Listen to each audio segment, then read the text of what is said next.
Isang Pilipinong engineer na naglalayong maabot ang tuktok ng Mount Everest ang nasawi. Nangyari yan sa Camp 4 na tinaguriang death zone dahil sa mababang oxygen level. Habang naghahanda na siya para sa huling bahagi ng pag-akyat sa pinakamataas na bundok sa buong mundo. May report si Rafi Tima. Pasok marahil sa ultimate bucket list ng maraming hiker at mountaineer na maakyat ang pinakamataas na bundok sa buong mundo, ang Mount Everest. Ang taas nitong 29,000 feet, katumbas ng halos 2 Mount Apo. Pero ang pangarap na maabot ang tuktok o summit ng Mount Everest, hindi na matutupad ng Pinoy engineer na si Philip P.J. Santiago na binawian ng buhay sa gitna ng kanyang pag-akyat doon.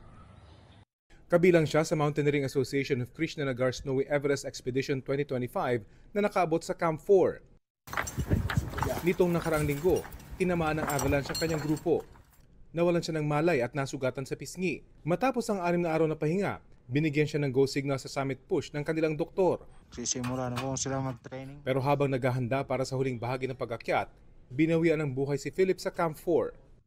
Ang Camp 4 ay nasa tinaguriang death zone na may taas na halos 8,000 meters above sea level. Sa altitude na ito, mas mababa na ang level ng oxygen, kaya karaniwan ang nagsusuot dito ng supplemental oxygen ng mga climber.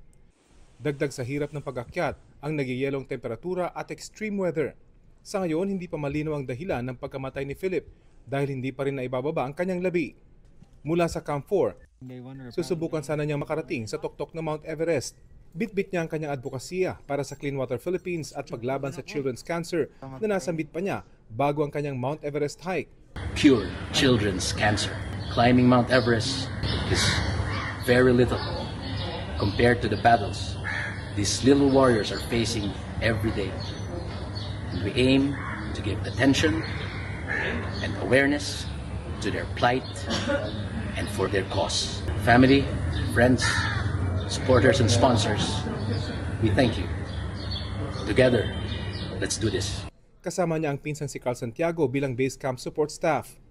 Base sa mga ulat, si Philip ang unang dayuhang hiker na nasawi sa Mount Everest sa climbing season ngayong taon. Dahil sa overcrowding at pagkamatay ng ilang hiker doon, kamakailan inanunsyo ng Nepal na mag-i-issue lang sila ng Everest permit sa mga climber na nakaakyat sa isa sa mga 7,000 meter mountain sa Nepal, bagay na tinutulan ng ilang grupo ng mountaineer. Rafi Tima nagbabalita para sa GMA Integrated News. Huwag magpahuli sa mga balitang dapat niyong malaman. Mag-subscribe na sa GMA Integrated News sa YouTube.